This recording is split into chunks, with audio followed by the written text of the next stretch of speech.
Здорово, бандиты. Уже 42 часа я нахожусь во временной петле бесконечного гринда и накачанных медведей. Нет, не этих. Значит так. Last Epoch. Хы-хы-хы. Last Epoch. С двух ног ворвался в междурежье Поя и сразу же обеспечил себе паунс в окно проблемами с серверами. Разработчики, очевидно, не были готовы к такому наплыву игроков, хотя, учитывая 5-летний опыт разработки, могли бы и подкупить серверов. Но да ладно, большая часть онлайн-проблем была решена в первые 2 дня после старта. Итак, что мы имеем? На рынок вышла новая экшен-РПГ. С кем же она будет конкурировать? С конкурентами. D4 сразу пошла в помойку, игра как была мертворожденной, так ей и осталась. К сожалению, хорошая история и мувики чаще всего спасти посредственный геймплей и отсутствие эндгейма не могут. Мы все уже давно знаем, что стало с Близами и их играми, но сейчас не об этом. У Grim Dawn, конечно, есть своя фан-база и даже патчи регулярно выпускаются, но нет. Остается Поя. Он же Path of Exile, Ratch of Patch. Гениально в своей глубине и непревзойденная в пороге входа экшен-РПГ. И как бы Крис не старался убить игру великими ослаблениями, да, Крис, мы помним экспедицию в могилу бабушки, Поя все еще будет жить. По крайней мере, до выхода Поя 2. С конкурентами разобрались. Перейдем же к гвоздю нашей программы. Начнем с базы. Геймплей луп. Он же геймплейный цикл, все стандартно для экшен-РПГ, убил моба, позорно подобрал шмотку с пола, прокачал персонажа, пошел дальше. Ничего нового в корневую систему, заложенную еще отцами-основателями, разработчики не внесли. Но, и это большое но, дьявол кроется в мелочах, и про эти мелочи будет основной бубнёж. Футажи геймплея вы видите на экране, это мой стрим, кстати. Насколько приятно мочить вражеских противников, настолько и приятная в этой игре крафт-система. Обо всем по порядку. Наученный Поя, я стартанул без гайда и решил использовать все свои накопленные IQ за 2500 часов экшен-РПГ для изобретения, как нетрудно догадаться, очередной вилки. И я не удивлюсь, если подобным билдом еще никто и никогда не пытался закрывать эндгейм в данной игре. Здоровый медведь с огромными лапищами прорывается сквозь толпы врагов, оставляя после себя грядки. Смотреть онлайн и без регистрации. Так как стартанул я мало того, что вслепую, так еще и в офлайне, левелинг прошел достаточно спокойно и медленно, по меркам, например, той же самой Поя. Дойдя почти до конца кампании, я открыл для себя святой грааль своего билда, а именно слэм. Этот медвежачий бульдозер с таким соком прыгает на голову врагам, что только ради этого звука стоило бы зайти в игру на часок-другой. И что в итоге? Почти весь эндгейм я закрыл абсолютно спокойно. Пару раз сдохнув, правда, как шакал. Но это не важно. Ой. Да, блять. Это то, что касается геймплея. Поговорим же об удобстве, которое нам предоставляет Last Epoch. Открывай форточку. Интуитивная и простая система крафта с одной стороны позволяет охватить больший диапазон игроков. То же самое касается и билдостроения. С другой стороны, недостаток глубины этого же крафта и билдостроения приводит к быстрой смерти игры, так как кор-аудитория игроков, которые будут играть в ваш проект после ухода так называемого хайпа, это именно хардкорные игроки.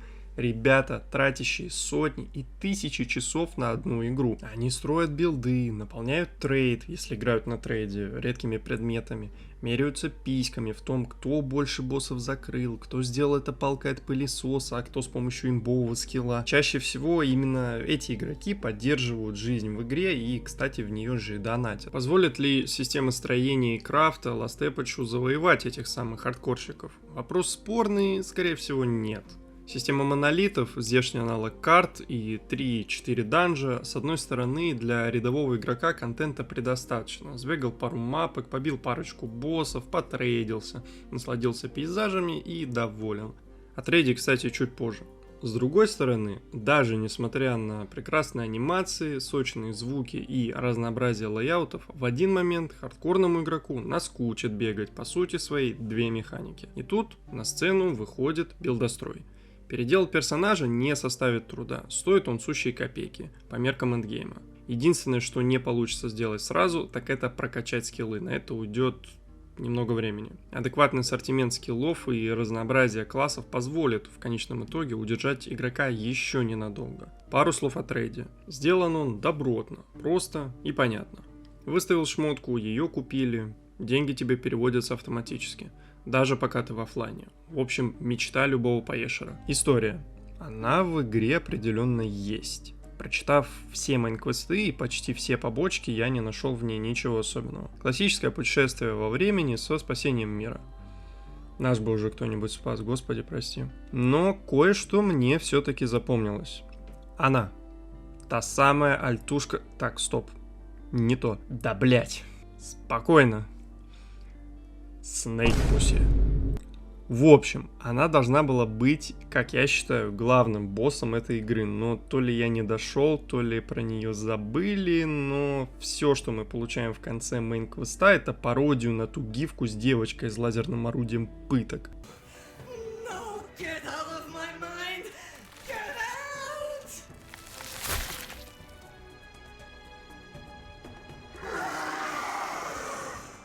Какая фаза, что ли? Ёб твою мать. А жаль, она мне понравилась. Не гифка, а змея.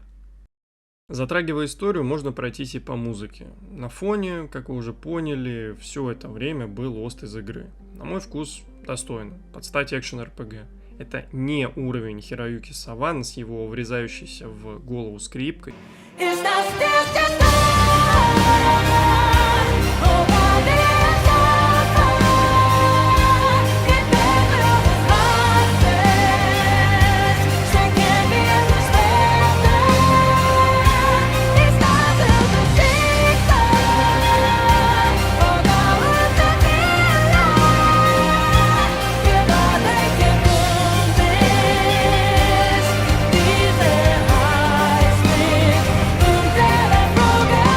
Или сказочно манящие мотивы Кейчи Акабы.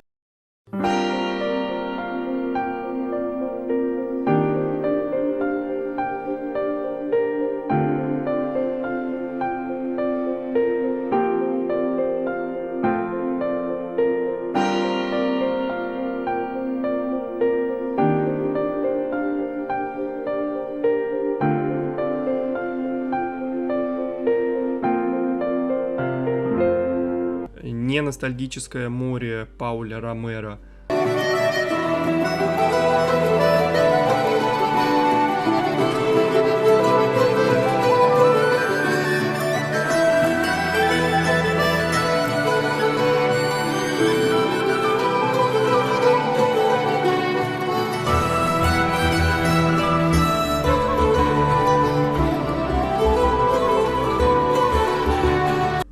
Под тему Last Epoch просто приятно играть.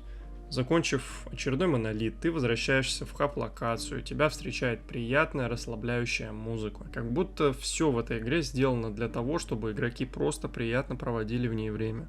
После смены на заводе самое то. Кстати, забавный момент. Тема боя с боссом первого монолита очень похожа на тему Лилит из D4. Послушай.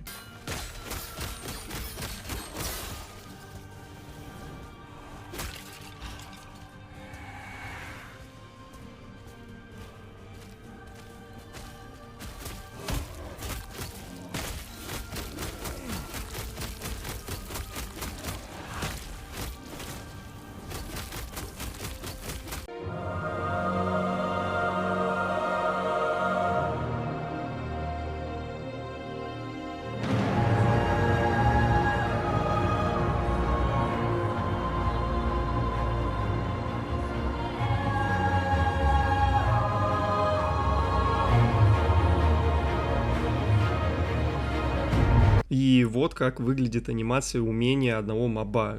Хз как назвать, блядь, ледяной пердеж какой-то. Уровнем выше же дизайн локаций, скиллов и задников. Последние порой поражают мастерством исполнения и детализацией. А теперь я вброшу небольшую, как мне кажется, горячую тему для поклонников экшен-РПГ. Лови. Поймал? Красавчик. Значит, я вот о чем. Анимации и графическое исполнение игры.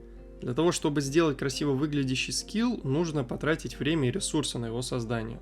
Нельзя просто дефолтную атаку персонажу оставить и надеяться, что игрокам будет интересно так мобов колупать. И вот к какому выводу я пришел, проанализировав рынок РПГ. Чем красивее анимацию делают разработчики, тем медленнее будет геймплей самой игры, потому что игроку банально нужно время, чтобы рассмотреть то, что так в кавычках старательно рисовали разработчики. Почему в кавычках? Потому что пример Diablo 4 показал, на одних только красивых анимациях и сюжете игра не вывезет. С другой стороны, есть PoE, в которой почти все скиллы, особенно те, что еще с релиза остались, особенно без МТХ, выглядит, мягко говоря, на семерку. И тут я плавно подвожу к Last Epoch и PoE 2. Обе игры явно сделаны с расчетом на то, что игрок обратит внимание на старания дизайнеров и художников, и, к сожалению, для этого приходится замедлять геймплей. Я не буду сейчас говорить о том, что, дескать, от игроков есть запрос на медленный геймплей и срез потенциала силы персонажа, просто потому что это не так, и PoE 1 это прекрасно показывает. Last Epoch на выходе, и по интервью и демкам PoE 2 видно, что разработчики делают свои игры хоть и с оглядкой на предыдущий опыт, но для других игроков. И их можно понять. Далеко не каждый новый игрок — это хардкорный геймер, которому главное это быстрее всех закрыть весь контент в игре и носиться в лучшем гире как бешеная собака. Новые игроки, которых будет в конечном итоге большинство, предпочитают простой и красивый геймплей. Чем шире аудитория у игры, тем выше процент в этой аудитории тех, кому по кайфу играть с джойстиком. И да, я знаю, что правильно, геймпад, ага. Сидя на диване с банкой пива. Теоретически в PoE можно так играть, но какая-нибудь Maven тебе пропишет такого леща, что придется к заночке-писечке бежать и плакаться, обливаясь пивом. В конечном итоге мы придем к играм, даже уже пришли, которые будут играть сами в себя, а мы будем лежать и наслаждаться массами контента, который льется нам в глаза. Плохо это или нет, решайте сами. Что же касается Last Epoch, я рекомендую в него сыграть и уверен, что пару десятков, а то и сотню часов эта игра вам сможет дать. Это был Гердос, играйте с кайфом.